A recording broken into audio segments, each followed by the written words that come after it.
Hey guys, welcome to my channel, or welcome back. This is going to be hopefully a very fun reading vlog, but I will premise that I am in the middle of a reading slump, and so I might be completely dooming myself, so stay tuned. In this vlog, I will be reading, for the first time ever, The Haunting of Hill House by Shirley Jackson, which is a classic. A little concerning, a little scared. I would not recommend picking up a classic when you are slumping, unless you really like classics and you do you. I'm not that girl. So we're gonna read this tonight. I don't know how much I'll get into. I do have an audiobook though to assist, luckily. And of course, to pair with it, I will be reading the new Haunting on the Hill by Elizabeth Hand. This is in canon to Shirley Jackson's world. So I'm very excited to see the similarities and differences, and how they're actually related, and what the story is, you know? I'm very excited. Unfortunately, I don't have an audiobook for this, so I just have to I have to read it raw. Sorry. Raw dog in this one. It's 322 pages, which isn't too bad. It's not crazy.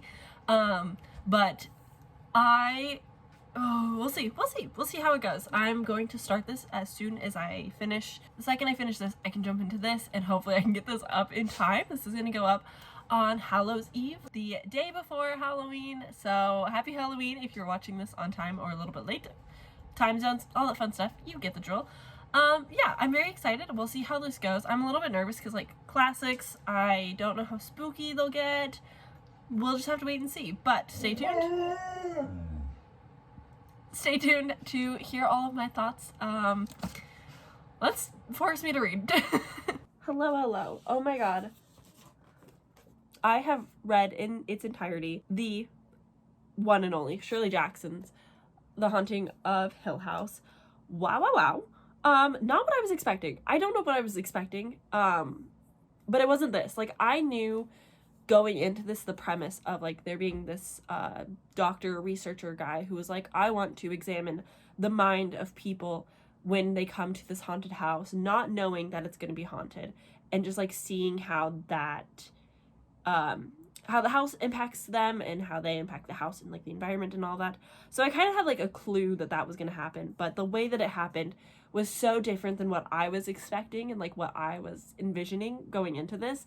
But I actually had a really good time with this. I really liked Eleanor's character. Eleanor. I really liked her character. I really liked the themes of this book. This is a very easy book to read. The classic, for a classic, this is so much easier to read and understand than I was expecting. I was really expecting some motherfucking Oscar Wilde shit, just struggling my way through the language. No, this is such an easy read. Don't put it off. It's short. There's great audiobooks all over. YouTube has some great ones without ads. Very nice listen. Very good read. I don't want to get into too many spoilers, but I also want to talk about this book, talk about this book. So we're going to talk about it. I will put spoilers and so on. But in this, we are following Eleanor, who goes to Hill House with another woman, Theodora. So we've got Theodora, who also shows up, and then Dr. Montague, who's doing the research, who's taking the notes, and then the house's caretaker, Miss Dudley, who's only there to basically provide food at very specific times of the day, and the owner's son, Luke, who they wanted somebody who owned the property to be present for this, so no weird shit would go on. They weren't tearing up floorboards and stuff. So these four people kind of get together, and it's really cozy. Yeah, weird stuff was kind of happening in the house, and it's a little bit spooky, but it's not that spooky, and it's quite cozy how they just I love the House of Leaves vibes to this, where the house is just slightly built in a particular way that's just off-putting, and things are just confusing and getting lost in this big house because there's weird doors and stuff. I loved that so much. I really enjoyed these 4 characters, kind of like in a way found family, just like Dr. Montague is the dad of these 3 kids who are just like running around and playing in the yard, and like he reads them stories at night, and they're like playing chess and sitting around the fire. Like, it was just like really cozy. And I know that might be a little weird, but it was very cozy. And then like the spooky stuff kind of happens, and it never gets like scary, but it does get a little bit like, what is going on?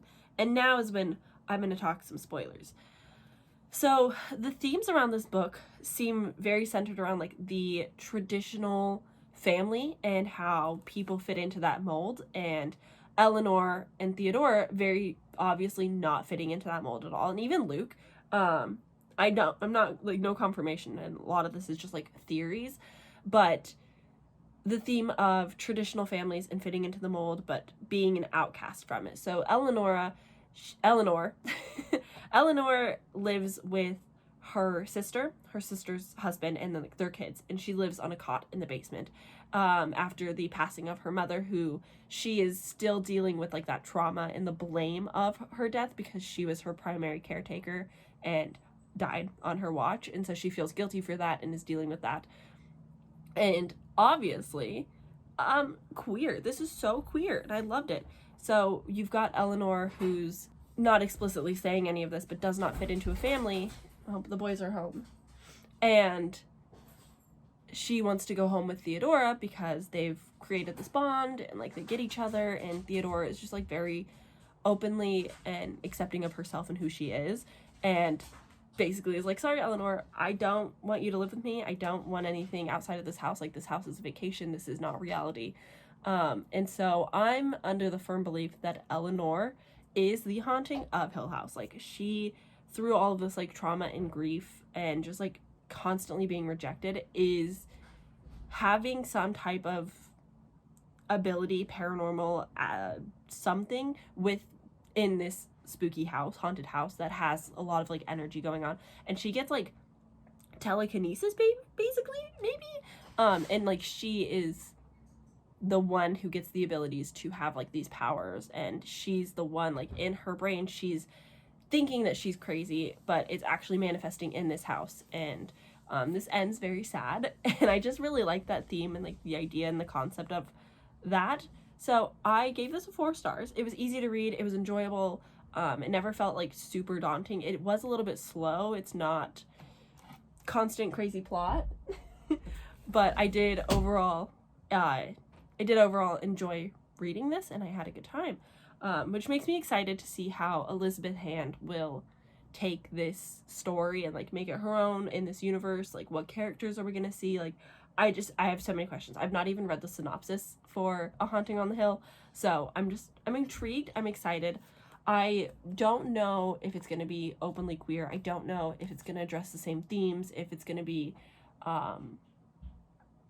very paranormal, or if it's still going to have like those subtleties of like, do you know what's going on? Like, what is it? Because this has multiple theories of like what could be happening, and I'm so curious to see how she takes it. So that will be what I start next. I will probably check in more along the way with A Haunting on the Hill, just because I read this in 2 sittings.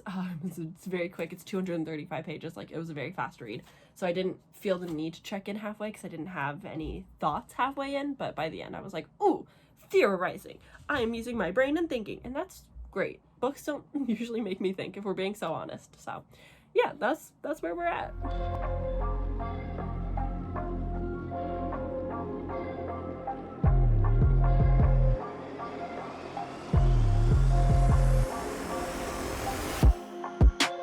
Good morning. We're reading today. I am 20 pages into this nice little book. So I'm on chapter 6. This is obviously, of course, the only other book for this video, A Haunting on the Hill. I love the short chapters. It's wonderful. I read so much more because a lot of like the last couple chapters have just been 2 pages, and so it's easy to just like keep reading because you're like, oh, it's just 2 more pages, it's just 2 more pages. But I finally put it down last night because I needed sleep.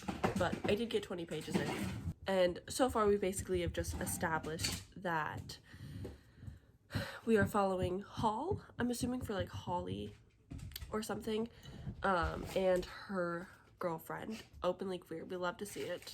Improvements. And her girlfriend Nissa are on like a mini vacation upstate New York, like the country whatever of New York, and they're on like a little mini vacation at the recommendation of their friend who moved out of the city.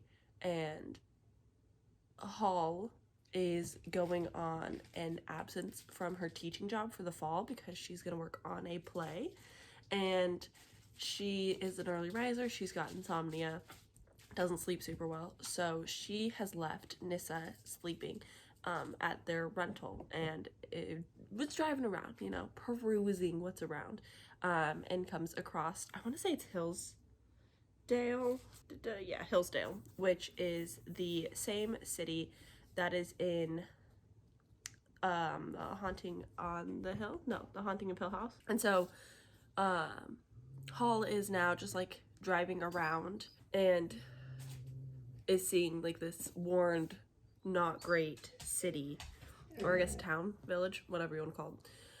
And so basically she is driving around. There's not much to like notice. She goes downtown, sees a dirt road, decides, I've got a full tank of gas in some time, why not?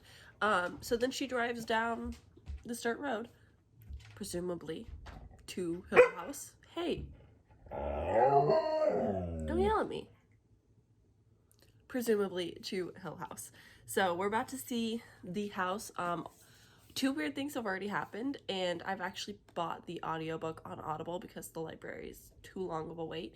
But Katrina from Katrina Brown, she said that the audiobook production was really good, and so I was like, oh, well, now I need it, because I'm a sucker for a good audiobook. So I'm now going to be listening whilst I read along for the full enjoyment, which I'm very excited about. I'm enjoying this. Again, short chapters, beautiful. I'm so excited to see like what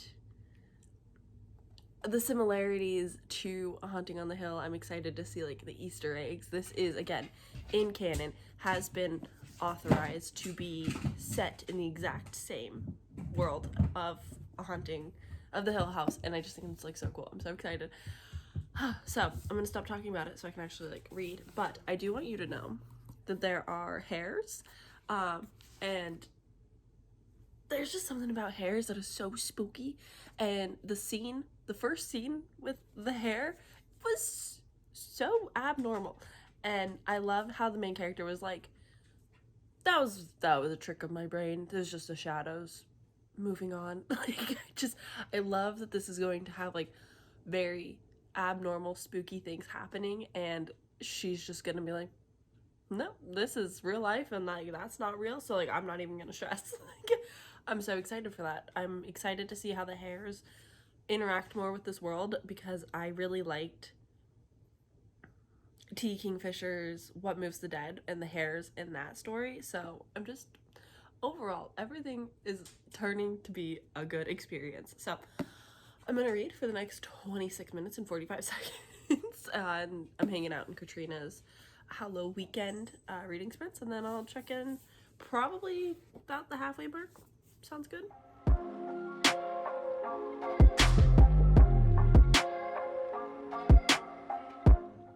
Oh, and I must mention that this is set in 2023-ish era, like does mention the pandemic a couple of times. Don't love that, but like, it's fine, I get it, we're modern. Alright, hey, I have made it to chapter 48. I'm 177 pages in, which is like a little after the 50% mark. I'm having a fine time. I'm enjoying the audiobook experience. I like the sound effects and like the wind and the trees and stuff. Like it's good ambiance to like add to the spook, but it also can be like a little bit distracting at times from like the actual words being said, which reading along does help sometimes. But I'm not invested in any of these characters. I don't really care too much about them. I don't really care about their work drama. Basically, they're all brought together to this house because they are sort of rehearsing, if you will, for Holly's play and just like preparing, getting readings, getting like used to working with each other, so on. Just like a little retreat in preparation. And I don't like any of the people alone, and I really don't like any of them together. I really don't like Nissa and Holly's relationship and like how they interact and like talk about each other. They don't really make sense. They're kind of just all over the place. They all have like their baggage coming to this not spooky house, but projecting that it's spooky and haunted, and therefore like causing more scary-ish things to happen. But nothing has made me like felt creeped out really, except for like the 4th chapter when a hare did something that was like ooh. But everything else has just been kind of standard so far. The house has not been interesting or much of a character at all, and just like in comparison to Shirley Jackson's, it's not, the characters just aren't as engaging. Like the purpose for them being there just isn't as interesting. It's kind of a shame, but I'm hoping that this last 50% will just get better and I will just hopefully enjoy it more. All right. I've finished it. I'm so disappointed. I'm so sad. This has been like authorized to be canon, to be in the same world as Shirley Jackson's. It's not a retelling, it's not a reimagining, it's just a many years later set in the same Hill House. And Shirley Jackson makes Hill House such a strong foundation to work from because it is just slightly off and it's just eerie and doesn't feel right, but isn't like blatantly haunted. There's no blood dripping from the walls, there's no like ghost walking down the corridors like in Haunted Mansion. But this doesn't utilize the house in like a good way and relies on outside characters that don't like have anything to do with the story to play a bigger role. I despise all of the characters. None of them were interesting, none of them were fun to be with. They all could have died at the end and I would have been actually like pleased with that choice, because they're not interesting, they're not enjoyable, they're not clever, there's nothing to ponder or think about, they're just bad people. like they're just so egotistical, they're petty, they're jealous, and it's just, if you don't like reading about fame, like that has a lot of like those topics and it's not fun or interesting. Like it's cool at first, but this is 325 pages and nothing happens until like the last 25 pages, and that's just like, it's a shame. I was only properly like creeped out by one scene very early on in the book. The audiobook, if you're gonna read this, I do recommend going that route just because you get the atmospheric sound effects. So like if spooky things start to happen, especially like at the end of chapters, when scary things are happening, you get to